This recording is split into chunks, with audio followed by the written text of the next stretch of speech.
ഞാനിപ്പോൾ നിൽക്കുന്നത് ഉത്രാളിക്കാവ് ക്ഷേത്രത്തിന് മുമ്പിലാണ്. ഉത്രാളിക്കാവ് ക്ഷേത്രം എന്ന് പറഞ്ഞാൽ മലയാളികൾക്ക് പ്രത്യേകിച്ച് പരിചയപ്പെടുത്തേണ്ട കാര്യമില്ല. കാരണം ഇവിടുത്തെ മേളമാണെങ്കിലും ഇവിടുത്തെ വെടിക്കെട്ടാണെങ്കിലും അത് അതിഗംഭീരമാണ്, വളരെ പ്രൗഢമാണ്. അപ്പോൾ എന്തായാലും ഇവിടുത്തെ കാഴ്ചകളിലേക്ക് നിങ്ങളുടെ ശ്രദ്ധയെ ക്ഷണിക്കുകയാണ്.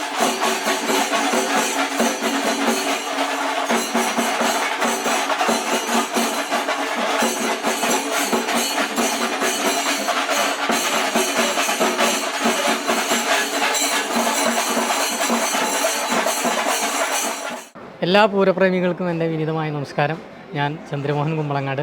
ഇന്ന് തൃശ്ശൂർ ജില്ലയിലെ തന്നെ ഏറ്റവും പേരുകേട്ട പൂരമായിട്ടുള്ള ഉത്രാളിക്കാവ് പൂരത്തിനാണ് നമ്മളെല്ലാം സാക്ഷ്യം വഹിക്കുന്നത്. ഉത്രാളിക്കാവ് എന്ന് വളരെ നാട്ടുഭാഷയിൽ നമ്മൾ പറയുമ്പോഴും രുധിര മഹാകാളി എന്ന ഒരു നാമധേയമാണ് സത്യത്തിൽ ഈ കാവിലെ ദേവതയ്ക്കുള്ളത്. ഈ ക്ഷേത്രവും അങ്ങനെയാണ് അറിയപ്പെടുന്നത്.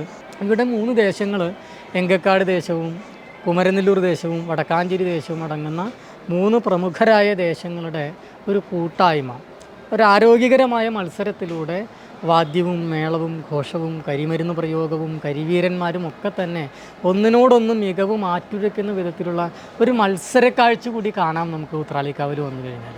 ഒരുപക്ഷെ എനിക്ക് തോന്നുന്നു കേരളത്തിൽ അങ്ങോളം ഇങ്ങോളമുള്ള ജില്ലകളിൽ നിന്ന് വടക്കും തെക്കും നിന്നും ഒക്കെയായിട്ട് ധാരാളം പൂരപ്രേമികൾ ഒഴുകിയെത്തുന്ന ഒരു വേലക്കാവ് കൂടിയാണ്, ഒരു പൂരക്കാവ് കൂടിയാണ് ഉത്രാളിക്കാവ് എന്നുള്ളതാണ്.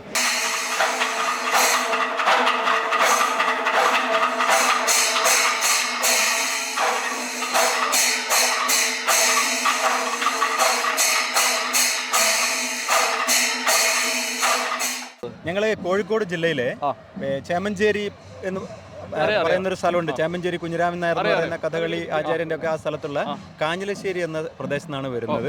ഞങ്ങളിന്ന് രാവിലെ തന്നെ പുലർച്ചയ്ക്ക് തന്നെ പുറപ്പെട്ടു. ഇവിടെ എത്തി ഉത്രാളിക്കാവ് പൂരം കാണുക എന്നുള്ള ഞങ്ങളൊരു അഭിലാഷമായിരുന്നു. അപ്പോൾ ഞങ്ങളെല്ലാവരും കൂട്ടത്തോടു കൂടി ഞങ്ങളൊരു ഗ്രൂപ്പാണ്. കാഞ്ഞിലശ്ശേരി ഒരു യാത്രാ സംഘം എന്ന് പറയുന്ന ഒരു ഗ്രൂപ്പുണ്ട്. അവരുടെ ഒരു നേതൃത്വത്തിലാണ് ഞങ്ങളിപ്പം ബാനറിലാണ് ഞങ്ങളിപ്പോൾ ഇവിടെ വന്നിരിക്കുന്നത്. ചെന്നൈയിൽ തൃശ്ശൂർ പൂരം കഴിഞ്ഞാൽ അത് ഗംഭീരമായ ഒരു പൂരം തന്നെയാണ് ഇവിടെ അറിയാൻ കഴിഞ്ഞു. അപ്പോൾ ഞങ്ങൾ കഴിഞ്ഞ മുമ്പത്തെ വർഷം അങ്ങോട്ട് പോയി തൃശ്ശൂർ പൂരത്തിൽ പോയി. ഞങ്ങൾ ഇങ്ങോട്ട് പല യാത്രകളും നടത്താറുണ്ട്, ഒരുപാട് യാത്രകൾ നടത്താറുണ്ട്. അതിന് ചെറിയൊരു യാത്രാ സംഘമുണ്ട്. ഈ പൂരം എന്ന് പറയുന്നത് ഞങ്ങളുടെ ആവശ്യമാണ്. അപ്പം കഴിഞ്ഞ തൃശ്ശൂർ പൂരത്തിന് പോയി നെന്മാറ വേല കണ്ടു.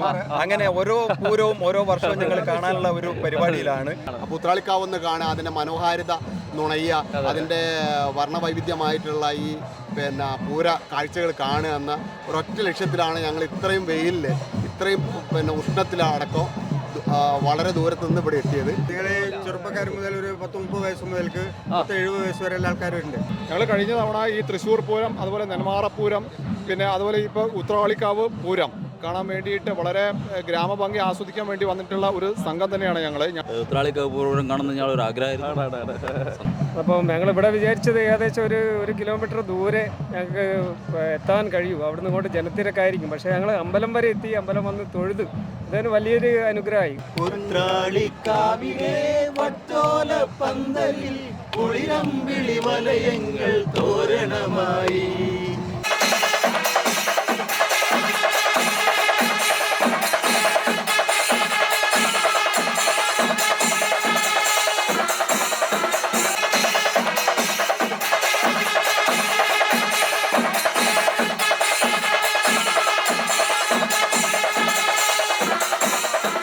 കൊല്ലത്താണ്, പ്രോപ്പർ കൊല്ലത്താണ്. കൊല്ലത്താണ്. അപ്പോൾ കൊല്ലത്ത് ഇവിടെ എന്ന് പറഞ്ഞു കഴിഞ്ഞാൽ പൂരം കാണാൻ വേണ്ടി മാത്രമായിട്ട് വന്നതാണ്. 2 ദിവസം പരിപാടിയായിട്ട് ബാക്കി തിരക്കുകളൊക്കെ മാറ്റി പഠിക്കുക. ഞങ്ങൾ പഠിത്തമൊക്കെ ആയിട്ട് നിൽക്കുന്നവരാ. ഞങ്ങൾ തിരക്കൊന്നും ഇല്ലാതുകൊണ്ട് ഇങ്ങോട്ട് വന്നതാണ് 2 ദിവസം ഇത് പ്രമാണിച്ച്. അപ്പോൾ അത്രയും പൂരപ്രേമികളാണോ? അതെ, ഞങ്ങൾ മിക്ക പൂരത്തിനും പോകാറുണ്ട്. എല്ലാ പൂരം പറ്റുന്ന എല്ലാ പൂരങ്ങളും കൂടാറുണ്ട്. പൂരം കാണണമെങ്കിൽ വടക്കോട്ട് തന്നെ വരണം. പൂരം ശരിക്കും തൃശ്ശൂർ മുതൽ അങ്ങോട്ടുള്ള പാലക്കാട്, തീർച്ചയായിട്ടും ഉത്രാളിക്കാവ് പൂരം, ചെനക്കത്തൂര് പൂരം, മണ്ണാർക്കാട് പൂരം, പിന്നെ നമ്മുടെ നെന്മാറ വേല വരാൻ പോകുന്ന ഏപ്രിൽ 2-ാം തീയതി, അതൊക്കെയാണ് ടോപ്പ് പരിപാടികൾ. ഞങ്ങളെ മിക്ക പരിപാടിക്കും എല്ലാം ഇങ്ങനെ പോകാൻ പറ്റുന്ന സാഹചര്യം അനുസരിച്ച് പോവുക ആണല്ലേ.